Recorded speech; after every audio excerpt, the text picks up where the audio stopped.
Por eso hice todas esas obras disruptivas para decirle a la sociedad, basta de los prejuicios y basta de estas enseñanzas oscurantistas de la Edad Media. Tenemos que ya entender que cada quien es libre de ser quien es y no tiene que pedirle permiso a nadie más, ni darle explicaciones a nadie más.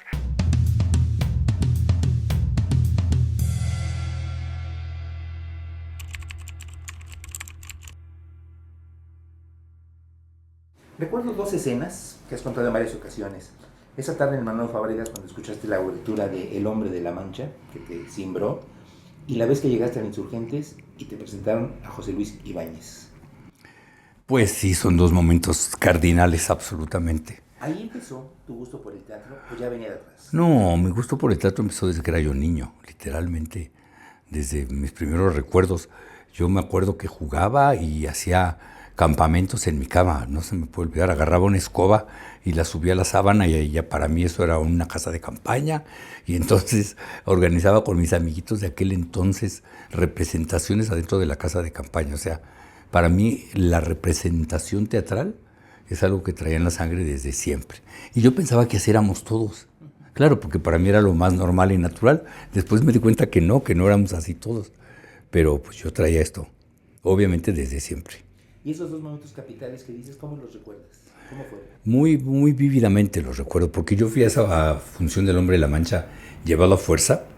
Me acuerdo muy bien que había leído el periódico Excelsior esa mañana, porque yo leía el periódico desde entonces y lo sigo leyendo hasta el día de hoy. No entiendo cómo hay gente que no lee el periódico, pero así es la vida. La inmensa mayoría de las personas no leen el periódico. Yo he visto una foto de Nati en el periódico Excelsior con un traje de sevillana, con su pañoleta, ¿no? Así amarradita en la cara, y su vestido de sevillana con unos lunares rojos de este tamaño, una cola enorme, y me acuerdo que pensé, qué flojera debe ser esta señora, qué horror. Y me dicen, vamos a ver a Arte Mistral en El Hombre de la Mancha. No, yo qué flojera, no, para nada, no se me antojó, no sé por qué. Hoy en día veo las sevillanas y me fascinan, pero en aquel entonces no entendía nada, por supuesto. Entonces fui contra mi voluntad. Me acuerdo muy bien que me subieron a un coche de mis amigos y dos amigas se pusieron una de un lado y la otra del otro para que no me pudiera yo bajar del coche. Literalmente fui secuestrado. Ahí llegamos al Teatro Manolo Fábregas, última fila, lado derecho. Ahí me siento en la última fila del teatro y de repente oigo la obertura, ¿no? De la orquesta. Ta ta tan, ta ta ta tan. Y en ese momento algo me pasó. Sentí como una descarga eléctrica, literalmente, y me volteé hacia el escenario y ya no me pude salir de ahí. Me fascinó, me encantó, me enamoré y me enloquecí. Y dije, esto es lo que yo quiero hacer en la vida. ¿Qué tendrías? ¿16, 15? Por ahí, sí. Okay. Por ahí, ¿Y lo sí. del José Luis pasó que 5 años después? Sí, años? pues sí, yo tendría 15, 16, ahí 17, 18, 19, 20, 21, no, menos. Lo de José Luis fue a los 18, 19 años, no más tarde que eso. Okay. Yo estuve un año fuera del país, regresé a México y dije, bueno, ¿qué voy a hacer? Morris y mi familia me decían, ¿qué vas a hacer? ¿A qué te vas a dedicar? ¿A qué vas a estudiar? Ya tienes que decidir.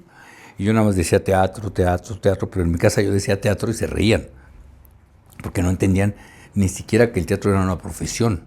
Se veía como una cosa frívola ahí, exóticamente frívola y hasta allí. Y entonces pues busqué, dije, ¿cómo le hago? Tengo que encontrar con quién prepararme para conocer este medio. Fui al Teatro Insurgentes, pregunté dónde estaba la gerencia, entré a la gerencia del Teatro Insurgentes, que estaba del lado izquierdo de las escaleras, que eran centrales en el teatro, ya no es así, pero habían unas escaleras que entrabas al teatro de manera central. La oficina estaba al lado izquierdo, estaba el Pollito Jiménez, entré con él y le dije con mi voz aguda, casi de adolescente todavía, fíjese señor que yo quiero dedicarme al teatro, pero no sé con quién prepararme, no sé cómo hacer. ¿Usted me podría aconsejar? Porque pues el sentido común me decía, pues ¿a dónde voy a que me aconsejen? Pues al Teatro Insurgentes.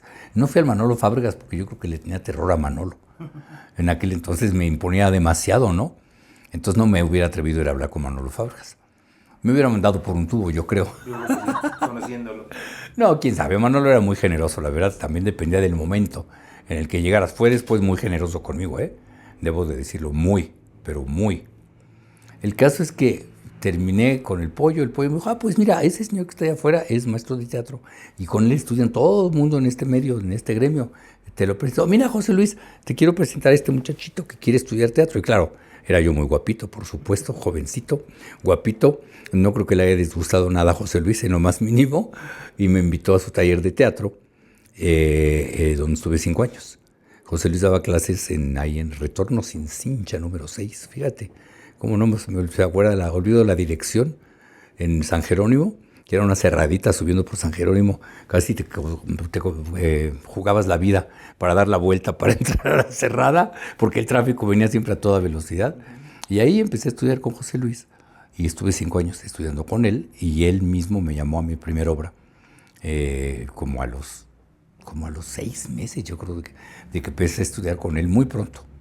Me llamó a hacer esa obra que se llamó Proyecto para Vivir, donde me volvió la vida productor, por las circunstancias, ¿no? Exactamente, a ver, cuéntame eso exactamente. Me has platicado que eras parte del elenco y de repente ya estabas al frente de... No, es más atrás, te voy a explicar. Yo siempre pensé que las cosas había que conocerlas desde adentro.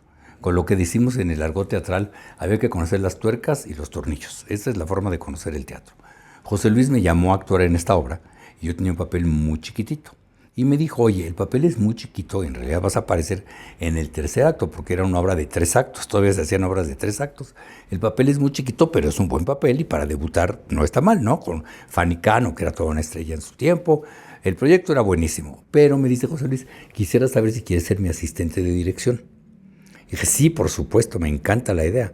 Y entonces esa obra la ensayamos en el bajo escenario del Teatro Insurgentes. Así es que el primer teatro en el que trabajé en mi vida fue en el Teatro Insurgentes, nada más abajo del escenario, siendo asistente de José Luis en Proyecto para Vivir.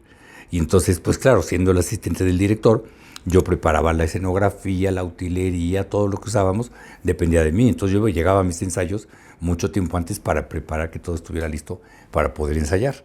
Entonces conocí esa obra desde su génesis, de la puesta en escena y el director y las intenciones y todo lo que él quería lograr. Después nos fuimos de gira y el productor, que era un hombre llamado Jaime Suárez, que era una gente muy importante en el medio en aquel entonces, era periodista de espectáculos, productor, estaba muy metido en el medio, se enfermó gravemente, desafortunadamente, y entonces de repente pues andábamos de gira y no había un responsable de la producción porque el productor estaba muy enfermo, muy enfermo. Entonces empecé a tomar yo, sin que nadie me lo pidiera, ni me lo dijera, ni que fuera oficial, empecé a tomar la batuta de la producción y empecé a resolver los problemas de producción en la gira, que eran muchos, muchos. Y yo empecé a resolverlos todos. Y cuando menos me di cuenta, pues yo era el responsable de esa gira. Tengo muchas anécdotas de esa gira. Yo debí haber seguido actuando porque es muy divertido ser actor. Mira, Fanny iba en su papel de diva. Nosotros íbamos en una camioneta, en una combi, todos los actores ahí recorriendo las carreteras, y ella iba en su limusina atrás de nosotros, casi negligé, con su mayordomo, ¿no? Y una mañana en la gira estaba Fanny, estábamos en algún hotel padre, y Fanny en la terraza de su habitación, desayunando píparamente, y todos los demás chacoteando ahí al lado, ¿no? Y yo me acuerdo que le dije, oye, Fanny, ¿no te aburres ya de ese papel? ¿Por qué no te vienes a desayunar con nosotros? Está más divertido. Ay, qué bueno que me dices, Morris, tienes toda la razón. Y ahí rompió su imagen en la que quería proyectarnos, por lo menos ante nosotros la compañía, y ya nos divertimos muchísimo toda la gira, nos la pasamos muy bien, pasaron 1000 cosas en esa gira, aprendí muchísimo, recorrí todo el país. Y la siguiente obra que hice, yo era el productor de mi obra. Exactamente, a ver, hablemos de Los hijos de Kennedy. Eso fue inmediatamente. Después la gira de Fanny fue en 1975. Después hicimos la obra en ¿Qué teatro crees? Por cierto, en el Manolo Fábregas. Entonces yo debuté en el teatro donde me había enamorado del teatro y hice el recorrido de esa butaca hacia el escenario, cuánto tiempo me llevó, ¿no? Y me tocó debutar en ese teatro como actor. Y después, pues ya me di cuenta que yo quería producir por muchas cosas que me habían pasado a lo largo de esos meses. Cuando uno es más joven, el tiempo dura más. Entonces a mí me pasaban muchas cosas en algo que yo veía como un tiempo larguísimo, que no era tanto, era la sensación. Pero me fueron pasando cosas desagradables en el gremio, muy desagradables. Yo podría ser el Me Too de Morris. Y entonces dije, no. La forma de poder dedicarme a lo que quiero va a ser que yo produzca mis propios espectáculos, porque entonces no le tengo que dar favores a nadie, no le tengo que deber nada a nadie y me voy a deber a mí mismo nada más. Porque no, pasaban cosas muy terribles con las que yo no quería entrar por ningún motivo. Entonces, pues mejor no entré, me hice mi propio productor y desde entonces para acá, ¿no? Y Los Hijos de Kennedy, lo preparé todavía mientras hacía Proyecto para Vivir. Me llevó mucho tiempo de preparación, porque estaba yo nuevo, verde, empezando a convencer a los actores, bueno, que creyeran en mí, que confiaran en mí, ¿no? Pues claro que me deben haber visto como un niñito jugando al teatro. Pues niñito jugando al teatro, pero aquí estoy 48 años después. ¿Cómo conociste Los Hijos de Kennedy? ¿La viste en Nueva York? Fui a Nueva York, me fui en un viaje con José Luis, fuimos a buscar obras. Fuimos juntos y fuimos ahí, vimos Los Hijos de Kennedy y no me quedó duda que esa es la obra que yo quería hacer. ¿Y él la dirigió? Él la dirigió, efectivamente. Él fue mi primer director, ya como productor. De 76, de Los Hijos de Kennedy, al 83, que llegó Claudia, que has dicho en varias ocasiones que es tu primer gran éxito comercial, hay 7 años. ¿Qué pasó en medio? ¿Los montajes que están ahí fueron un aprendizaje? ¿Fuiste creciendo? ¿Qué montajes están ahí? A ver, cuéntame. Está El Árbol, Uh-huh. está... Dios mío, no los tengo aquí a la mano. Pasaron muchas cosas. Debe estar Cenizas con Héctor Cenizas, Mendoza, por sí. supuesto. Pasó la muerte de mi hermana, eso fue lo que pasó, que me devastó absolutamente, totalmente. Al mismo tiempo que estaba yo aprendiendo en el teatro y empecé a trabajar con otros directores y con otras circunstancias, iba a hacer un musical con Lucha Villa que iba a dirigir José Luis Ibáñez. La mala leche del gremio impidió que eso sucediera. Verdaderamente hubo pésima mala leche de mucha gente que me separó de Lucha con todo el dolor de mi corazón. Que después nos amistamos, afortunadamente, y fuimos muy, muy amigos. Cuando Lucha vino al estreno de Qué Plantón, nunca se me va a olvidar que me dijo: mira, Morris, yo sabía que podía creer en ti y que había ahí un productor de teatro musical. Y esas palabras, bueno, me las llevaré a la tumba, como te puedes imaginar. Pero bueno, mi hermana falleció, Dios mío, nunca me acuerdo del año, como que lo borro. No sé si en 77 o 79, siempre me confundo. Pero ahí falleció mi hermana y bueno, tuve un duelo espantoso que me detuvo, por supuesto, un rato y luego seguí produciendo. 2 años después del 83, o sea, 85, poquitos del temblor, 99, abandonas la actuación ahí. Me pasó una cosa muy curiosa. Yo estaba trabajando en Claudia como actor y productor. Nos iba muy bien. Se llenaba el teatro todas las noches. Acabando la función de Claudia ensayábamos 9/9 con Julio Castillo, que era de una exigencia lógicamente de nivel mundial. Y un día en la función de Claudia se me quedaron dormidos los brazos. Pero dormidos de que no los podía mover en plena función. Entonces en el intermedio pedimos un médico entre el público. Porque en ese entonces que íbamos a tener una ambulancia o algo así, pero ni soñarlo.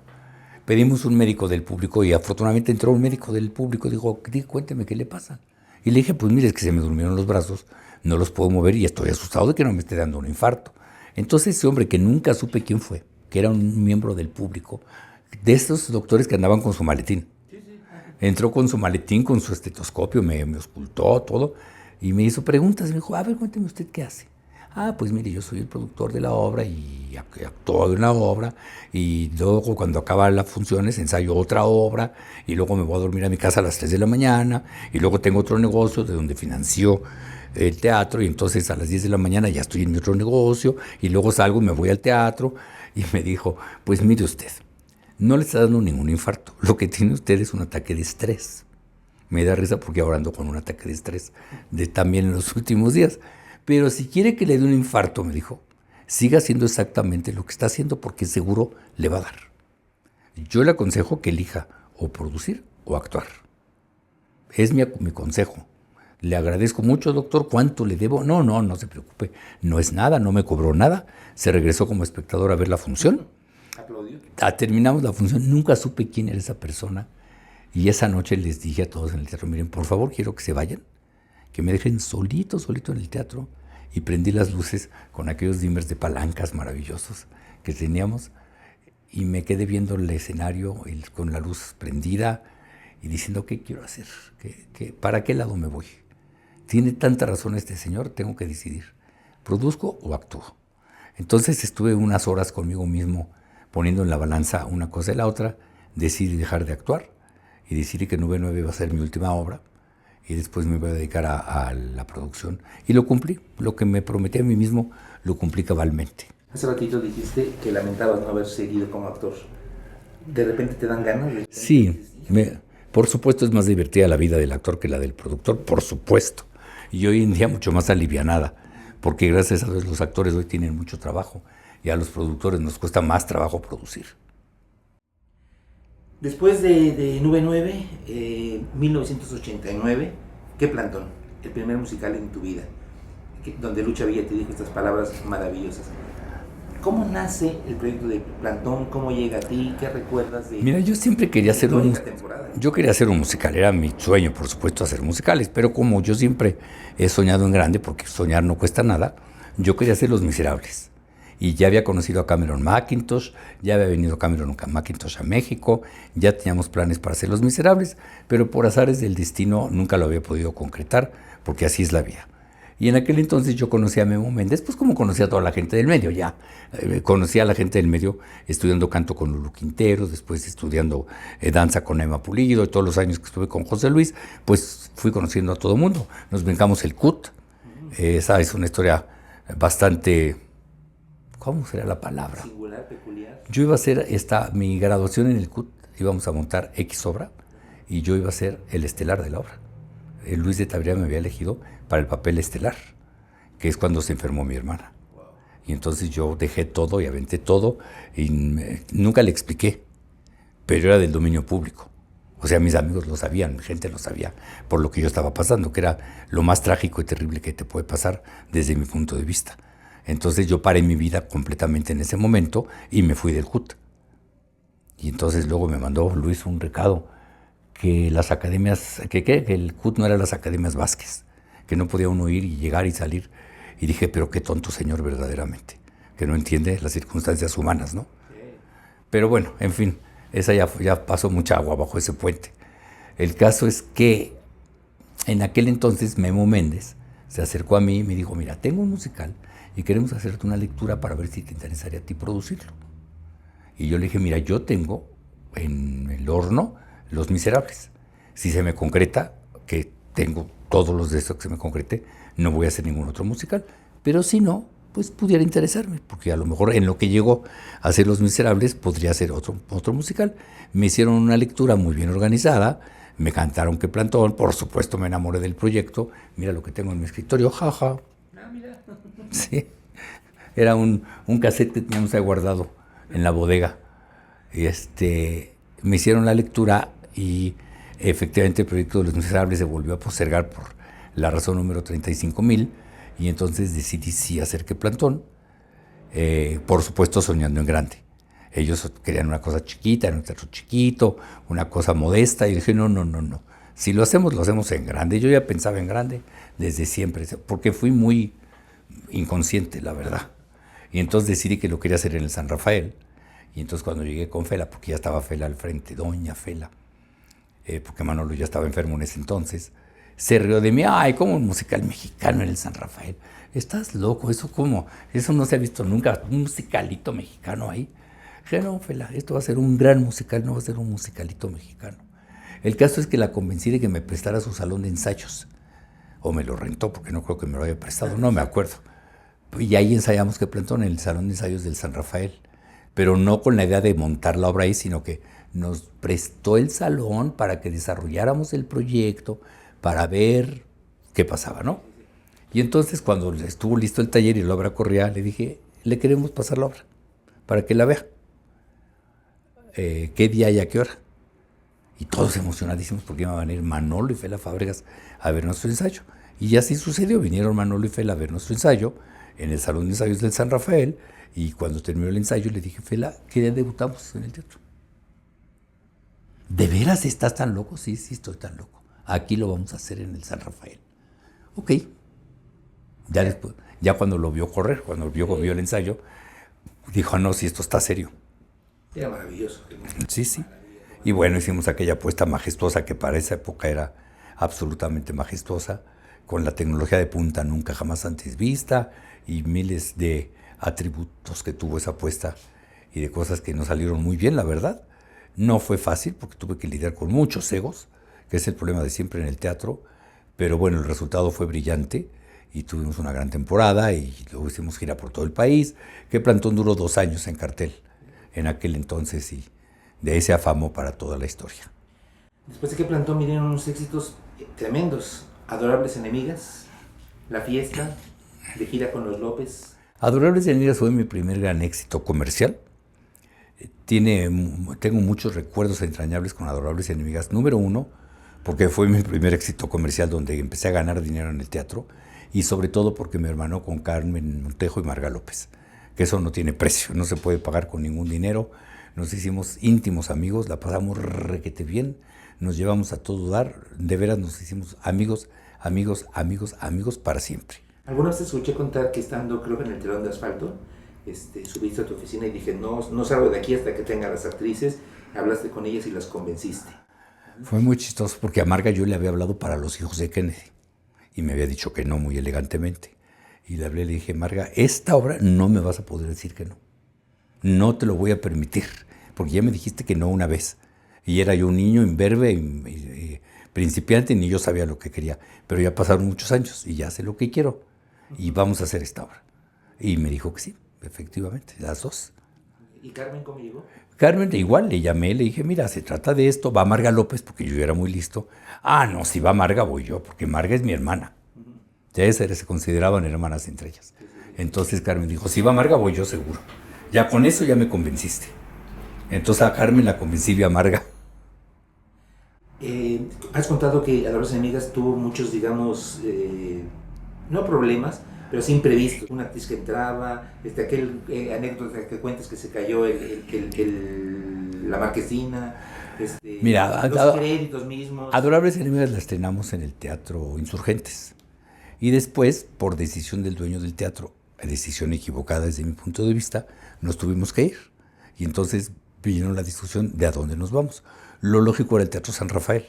Pero el Teatro San Rafael me decían que no, que sí, que a lo mejor, que tal vez, que tenían otros compromisos, que iban a ver. No me decidía nada.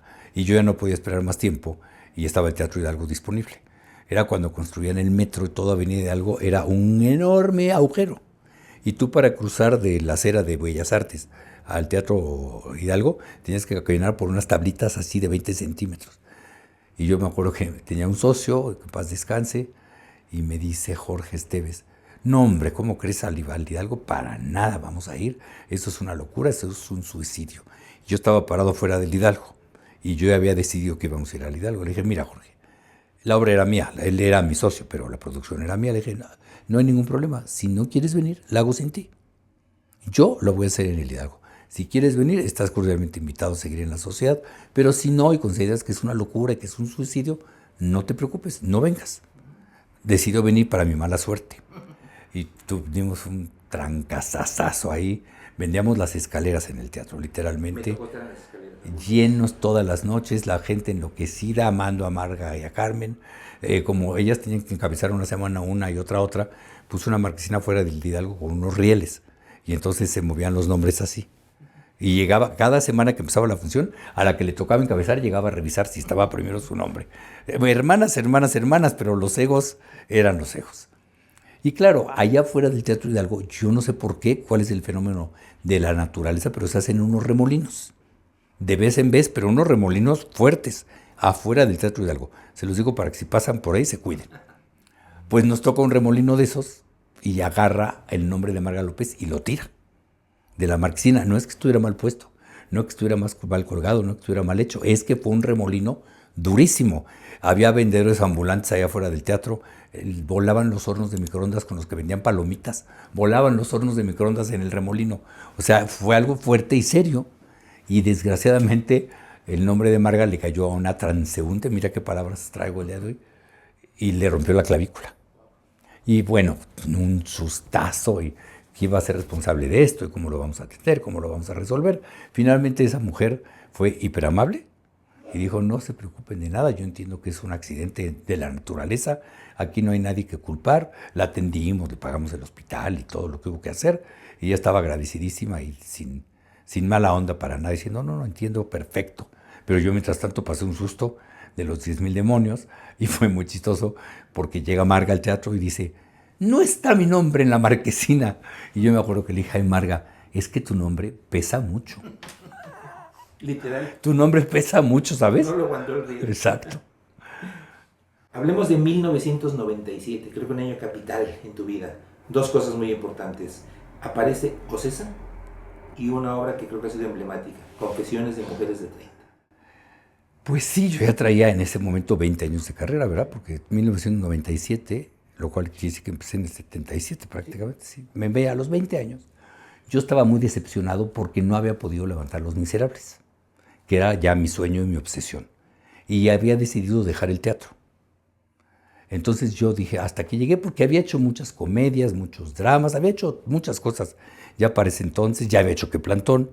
Y yo decía, no, si no voy a poder crecer y no voy a poder hacer cosas más ambiciosas y que me satisfagan, ya no quiero seguir en esto. Y evidentemente no las voy a poder hacer. Yo no tenía los recursos ni las ganas de ponerme a ser financiero teatral, ni mucho menos, porque eso nunca ha sido lo mío. Yo quería hacer mis grandes obras y mis sueños, pero la parte financiera y todo ese andiamaje necesitaba una empresa que se encargara de eso, de a de veras, y de pronto, cataplum, aparece Ocesa en el panorama. Yo siempre les digo que yo los invoqué. No existían y yo los invoqué porque dije, necesito una empresa que sea así, así, así, así, así. Mi relación con Ocesa empezó por Ticketmaster, que fue el primer productor que tuvo Ticketmaster en Adorables Enemigas.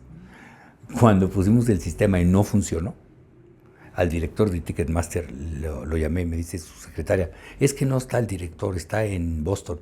No me importa dónde esté, señorita, me lo pone en la línea ahorita. Bueno, no sé cómo me habrá oído, que lo llamó a donde estuviera y me tomó el teléfono. ¿Qué pasa, Morris? ¿Pasa que tu maldita máquina no funciona? Que tengo una cola de gente que llega hasta la esquina del teatro, hasta el otro lado del teatro, y no puedo vender los boletos eficientemente porque tus máquinas son una porquería. Tienes 20 minutos para resolver esto, y si no, manda a recoger tus máquinas en el asfalto de la avenida Insurgentes, porque las voy a tirar a la basura, pero a gritos. Bueno, se resolvió ese problema, y poquito tiempo después me llamó él a una comida, me presentó con Federico González Compeán y me dijo, mira, estábamos buscando a alguien que se encargara del departamento de teatro de Ocesa. Y después de aquellos gritos del Teatro Insurgentes, cuando las máquinas no funcionaban, dije, Morris es la persona que necesitamos y queremos saber si te interesa. Y yo me quedé como con el ojo cuadrado porque ni los conocía, ni sabía lo que hacían. Habían hecho ya grandes conciertos, pero los conciertos nunca han sido lo mío, así es que yo tenía muchísima ignorancia y mucha desconfianza, no de ellos en particular, sino de que venían muchas decepciones amorosas, como yo digo. En el teatro había intentado 3, 4, 5 veces encontrar gente con dinero, con interés, con ganas de invertir, y todo eso se había caído siempre. Y ya estaba tan decepcionado que dije, no, ya me voy ya. Esta fiesta ya fue, ya me voy a otra cosa. Apareció Ocesa. Desconfié. Les dije, a ver, vamos a empezar despacito, porque quería ver que fueran netos, ¿no? Hicimos Confesiones de Mujeres de 30 porque es lo que yo les pedí, hacer una obra chiquita juntos, no empezar por un musical gigantesco, para conocernos, para ver realmente quién era quién. Hicimos Confesiones, ellos montaron La Bella y la Bestia en el Orfeón, yo llegué al estreno de La Bella y la Bestia, y me di de topes contra la pared diciéndome, tarado, tarado, tarado, tarado, si eran los de a de veras. Y tú desconfiabas, y si eran los de a de veras, por supuesto. Afortunadamente ya nos reímos mucho, Federico y yo, del asunto. Me dijo, ¿entonces ya te subes al barco? No, yo creo que sí. Entonces me llamó Federico a una junta en su oficina, y pues estaba todo el equipo de teatro de La Bella y la Bestia, y tenía una botellita de agua, y dice, miren, a partir de ahora, Morris es el director de la división de teatro. Y me aventó la botella de agua. Y ya, todos así. Y de entonces, para acá, pues todo lo que ha pasado. Son 26 años, 26 grandísimos musicales, decenas de obras de cámara. ¿Cuál sería tu evaluación de esa relación con Ocesa? Ah, no, maravillosa, maravillosa, no, absolutamente maravillosa.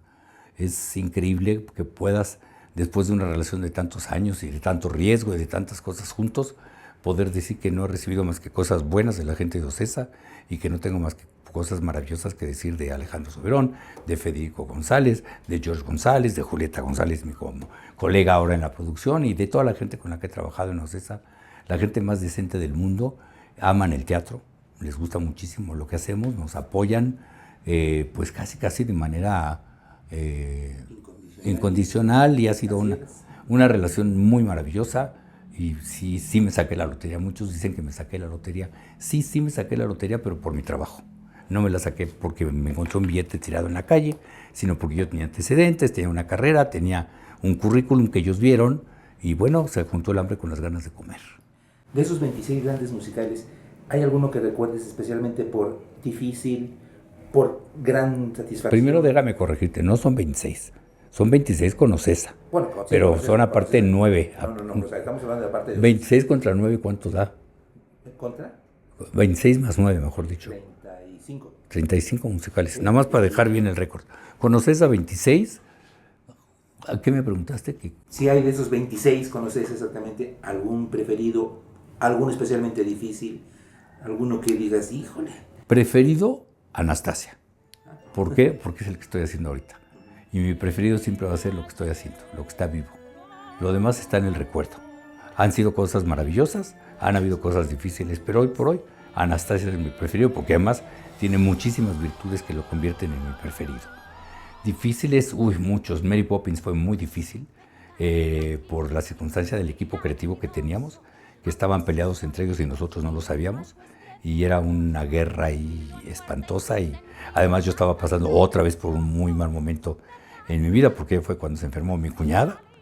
Entonces yo tenía a mi cuñada gravísima y era como mi hermana, entonces estaba pasando por una situación particularmente terrible, y encima el montaje de Mary Poppins fue muy difícil por las broncas internas de ellos, aunque al final de cuentas el resultado fue majestuoso y maravilloso, pero fue particularmente difícil. Hoy no me puedo levantar, fue dificilísimo por todo el equipo español, que era un verdadero desmadre, perdonando mi francés, pero esa es la verdad. Y entonces fuera muy difícil trabajar con ellos, muy difícil, y tuvimos que hacer grandes esfuerzos para levantar eso en su momento, por el desorden con el que ellos trabajaban. No, han habido muchos muy difíciles, muchos. ¿Y alguno especialmente satisfactorio que no sea el que está ahorita? ¿Los Miserables? Los Miserables, la primera puesta de Los Miserables, esa es sí, absolutamente inolvidable. La primera puesta de Los Miserables en el ex Telmex, eso fue inolvidable, pero hay muchísimos, Chicago y Full Monty, y Violinista en el Tejado. Hay una gran cantidad de cosas inolvidables que hicimos a lo largo de los años. Wicked, no se diga, por supuesto, ¿no? El mismo Chicago en su segunda vuelta, que nos quedó mejor que la primera, que era difícil de superar, y nos quedó mejor. Entonces hay muchas cosas positivas y hay cosas duras y difíciles, por supuesto. Entre las cosas positivas de Ocesa hay dos que me gustaría que comentaras. Una es, has mencionado varias veces, la profesionalización, digamos, de toda la gente que ha trabajado en Ocesa, desde que empezó La Bella y la Bestia hasta ahora, tanto la parte técnica como la parte artística. O sea, Ocesa ha propiciado esta profesionalización en nuestro país. Por supuesto, mira, nosotros teníamos en el gremio varias circunstancias. Primero que nada, la gente que hacía teatro, que producía teatro, eran clanes familiares. Entonces existía el clan A, el clan B, el clan C, y todo quedaba en familia. Los papeles se repartían entre los familiares, lo cual no digo que estuviera bien o que estuviera mal, simplemente digo cómo era. La más de las veces eso estaba muy bien, porque cuando tú naces en la profesión y la mamas desde chiquito, eres muy talentoso, de grande. Entonces las dinastías familiares en el gremio no me parecen mal, me parecen muy bien, aunque a veces pues puede haber aberraciones. Pero también había otra cosa muy espantosa, y eran las obras hechas a partir de las cosas televisivas que tenían éxito. Entonces aparecía la novela Guau, y entonces agarraban 4 o 5 actores de esa telenovela, se iban de gira por todo el país, recogían el dinero con palas, eran puestas pésimas, los actores eran malísimos, porque normalmente los actores de las telenovelas en esa época solían ser muy malos, y después pues hacían cosas pésimas en el teatro, y entonces pues hasta daba pena ajena. Entonces nosotros llegamos y dijimos, no, aquí va a ser por audición. La gente que se va a quedar con los papeles van a ser los que tengan el talento, los que tengan la preparación, los que tengan la disposición y los que nos parezcan adecuados profesionalmente. Entonces vino la profesionalización de la profesión en el país, donde ya no era un clan teatral y donde ya no era un reparto sacado, extraído de alguna cosa exitosa en la televisión, que además, como bien sabemos, pues en la televisión se movían otro tipo de intereses y de formas muy oscuras, que no quiero ni hablar de ellas, pero que en las que nunca estuve de acuerdo y que teníamos que extirpar, que sacar. Yo me acuerdo mucho cuando hicimos Chicago, me habló una famosísima estrella de ese tiempo para decirme, yo quiero ser Roxy. Pues como no, por supuesto, mira, vamos a hacer un taller de tales fechas para el estilo Fossi, estás cordialmente invitada y después van a venir las audiciones y si los directores te eligen, pero encantados de la vida porque era un gran hombre. ¿Cómo? ¿Quieres que audicione? Sí, sí quiero que audiciones. Aquí no vas a entrar si no audicionas. Pero ¿cómo? En mis tiempos no era así. Creo que ya no son tus tiempos. Y fue muy duro porque muchísima gente me atacó y pensaban que yo quería poner a mis amigos porque me atacaban diciendo, es que Morris solo contrata a sus amigos. Y yo decía, pues qué amigos tan talentosos tengo, ¿verdad? Porque bueno, ahí empezaron a salir las grandes figuras que hoy conocemos de esas audiciones y que no eran mis amigos, eran los que se ganaban los papeles. Ese es el segundo punto, exactamente, que Ocesa se convirtió y es un semillero de talento, ya no solamente para el mercado nacional, sino que también de exportación. Por supuesto, porque mantuvimos esa política a rajatabla y en todas las audiciones y en todos los montajes que hicimos de musicales y de obras de cámara también, los papeles se los fuimos otorgando a la gente que tenía el talento para interpretarlos. No porque fueran famosos, no porque tuvieran escándalos en su vida, no porque fueran hijo de tal, sobrino de tal, o se acostaran con tal otro, porque eso tú sabes que jugaban en el medio, bueno, yo supongo que sigue jugando con nosotros jamás. Y la gente se quedaba legítimamente con los papeles. Y claro, cuando tú le das a un actor talentoso y con posibilidades de desarrollarse, pues han salido las grandes figuras que han salido de nuestros repartos y me siento muy orgulloso de eso porque mantuvimos esa política por siempre, jamás, y es hasta la fecha.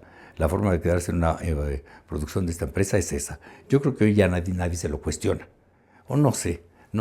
Luego me entero que hay gente muy enojada porque no se quedó en tal obra, pero se quedó en las citas anteriores. Digo, pero en las citas anteriores que se quedó no estaba enojado. Y ahora que no se quedó, sí está enojado pues sí, esas son las reglas del juego, ¿no? Y vuelvo a ver la historia de que elijo a mis amigos. Y digo, ay, vamos otra vez con la canción. Bueno, pues tengo amigos muy talentosos, ¿qué le hago? ¿Verdad? A ver, dejemos un poquito de lado, César, volvamos a tu carrera en general. Muchas de tus producciones han sido disruptivas temáticamente en el cuestión del montaje y todo. ¿Ha sido un objetivo en tu vida? O sea, de repente hablar de cuestiones, los hijos de Kennedy, hablar de la homosexualidad, por ejemplo, monólogos de la vagina, romper toda esa serie de prejuicios, el mismo defendiendo al cavernícola, que es una visión masculina. ¿Te lo has propuesto? No me lo he propuesto. No, ni me lo he propuesto ni ha sido coincidencia. Ha sido rebeldía. Yo, siendo homosexual, de niño, de joven, fui discriminado, fui perseguido, fui atacado por todas las vías habidas y por haber, porque hoy en día es muy fácil ser gay. Hace 50 años no era tan fácil y hace 60 menos. Digo, tampoco es que sea tan fácil el día de hoy, pero el cambio y la apertura que existe en el mundo no es como vivíamos en aquel entonces, en la era del oscurantismo. Entonces, mi forma de sobrevivir, mi forma de salir adelante fue rebelarme y decir no, de ninguna manera. No estoy de acuerdo y me van a oír. Y entonces empecé a hacer todas estas obras disruptivas porque quería que me oyeran. Y entonces yo veo ya a los que se anuncian, se autonombran líderes de la comunidad y los oigo con sus choros mareadores de que son los liberadores de la comunidad gay. Y digo, pues, ¿qué habré sido yo? Porque yo no lo andaba cacareando, ni andaba pidiendo que me colgaran medallas, ni mucho menos. Lo hacía porque era mi obligación y mi derecho. Y entonces por eso hice todas esas obras disruptivas para decirle a la sociedad, basta de los prejuicios y basta de estas enseñanzas oscurantistas de la Edad Media. Tenemos que ya entender que cada quien es libre de ser quien es y no tiene que pedirle permiso a nadie más, ni darle explicaciones a nadie más. Y pues sí, hice muchas obras que fueron en su época pues muy choqueantes. Nube 9. No vayamos más lejos, ¿no? Precisamente de eso se trataba, de una autora intelectualísima inglesa llamada Carly Churchill. Y pues casi todas las obras que yo hice, si te fijas, bueno, y que sigo haciendo, tienen esa temática de alguna manera, ¿no? La desigualdad y la injusticia. Me rebelo muchísimo ante la injusticia. Claudia, que fue una obra tan exitosa en mi carrera, hablaba precisamente de eso. Qué curioso que lo menciones ahorita y que mucha gente piense, Morris Hilbert es el productor del teatro más comercial de este país. sin detenerse a pensar en todas estas temáticas que has abordado. O sea, como si el teatro que has producido fuera, para algunos, un teatro de diversión banal. Pues sí, a mí me ha sorprendido mucho, la verdad, y tú me conoces muy bien, Hugo. Me sorprende la tontería humana, porque juzgan, prejuzgan, no saben, no se informan. Si se tomaran la molestia de leer mi trayectoria y de ver las obras que he montado y la temática de las obras que he montado y leyeran las obras, dirían, pues no, Morris no se ha dedicado tanto al teatro comercial, y me dedico al teatro comercial con enorme orgullo. El mal llamado teatro comercial, todo el teatro es comercial. El teatro que vende boletos es comercial. Si vendes un boleto, ya eres comercial. Esas son etiquetas que nos vinieron aplicando desde tiempos atrás para dividirnos, como siempre. Me parecen ridículas y absurdas. Yo he producido premios Pulitzer, he producido obras importantísimas, La Duda, La Prueba, Agosto. Tengo una gran cantidad de textos disruptivos, intelectuales, profundos, pero muchísimos, pero no lo ven, porque no quieren verlo, porque no les interesa verlo, porque no les conviene verlo, o por mera y simple ignorancia. Platicábamos hace rato de los millones viendo La Casa de los Famosos, y a mí se me rompe el corazón de ver el nivel de estupidización colectiva en el que vivimos. Entonces, ¿qué voy a pretender? Que la gente sepa cuál es mi trayectoria y cuáles son las obras que he montado. Pero si a alguno le interesa, que se asome y que vea y después juzgue. Hablemos de una de ellas, Los monólogos de la vagina. Ha sido un hito en este país, no solamente teatral, sino cultural, social, de mentalidad. ¿Cómo llega a ti y qué te ha dado? Mira, como hemos platicado, yo siempre he estado en cuenta de la injusticia.